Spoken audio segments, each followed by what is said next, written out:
ముఖ్యంగా ఈరోజు చూసినట్లయితే ఇటు నెల్లూరు జిల్లాలో అయితేమి మరి అటు ఆంధ్రప్రదేశ్లో అన్ని జిల్లాలలో కూడా ఈ తెలంగాణ వరి రకాలైన కేనం రకాలైతేమి ఆర్ఎన్ఆర్ రకాలైతేమి అధిక విస్తీర్ణంలో సాగు చేయబడుతున్నవి.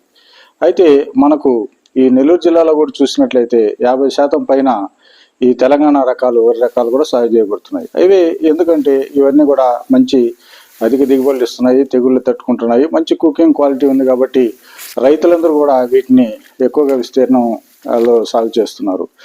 అయితే ఈ తెలంగాణ వరి రకాలకైతే ఇతర రకాలకి కూడా తట్టుకునే మంచి ఒక దీటైన వరి రకాన్ని నెల్లూరు వరి పరిశోధన స్థానం నుంచి మరి శాస్త్రవేత్తలు రూపొందించడం జరిగింది.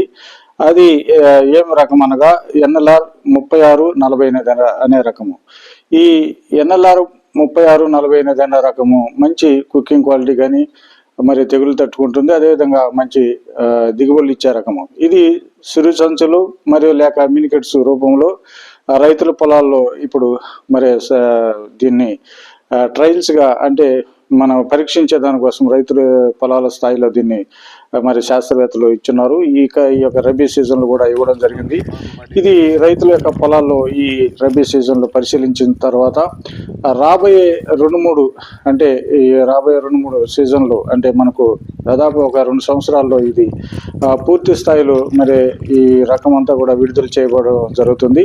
ఇది తెలంగాణ రకాలకి మంచిగా అంటే దానికంటే మంచి దిగుబడులు ఇచ్చే రకంగా ఇది రూపొందించడం జరిగింది. కాబట్టి దీన్ని ఏ విధంగా తయారు చేశారనే దాన్ని మనం ఇప్పుడు చూద్దాం.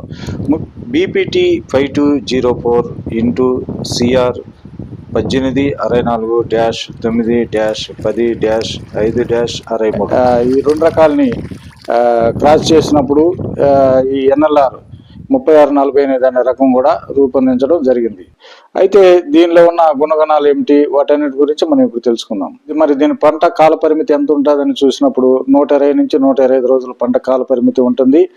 అయితే దీని ఎత్తు లేకపోతే పొడవు మొక్క యొక్క ఎంత వరకు పెరుగుతుందని చూసినప్పుడు 80 నుంచి 90 సెంటీమీటర్లు ఎత్తు వరకు కూడా పెరుగుతుంది. అంటే ఇది చాలా పొట్టి రకము, అంటే డ్వార్ఫ్ రకము ఇది. అదేవిధంగా ఇది పైరు కూడా పొట్టి రకం కాబట్టి పడిపోదు. ఆ తర్వాత గింజలు కూడా రాలవు. దీని దిగుబడి చూసినప్పుడు దాదాపు 7 టన్నులు ఒక హెక్టార్కి వస్తుంది. అంటే దాదాపు 40 నుంచి 50 బస్తాల వరకు కూడా ఎకరాకి దిగుబడి వచ్చేదానికి అవకాశం ఉంటుంది. అయితే గింజ వెయిట్ మనం చూసినప్పుడు మరి 1000 గింజల బరువు వచ్చి 13.5 గ్రాముల వరకు కూడా ఉంటుందని కూడా శాస్త్రవేత్తలు చెప్తున్నారు. తర్వాత తెగుళ్ళు ఏవేవి తట్టుకుంటుందని మనం చూసినప్పుడు ఇది అగ్గి తెగులను తట్టుకుంటుంది. మరి అదేవిధంగా దోమపోటును కూడా కొంతమేరకు తట్టుకునే దానికి అవకాశం ఉంది. ఇంకా ఇతర రకాల తెగుళ్ళు కూడా తట్టుకునే విధంగా దీన్ని రూపొందించడం జరిగింది.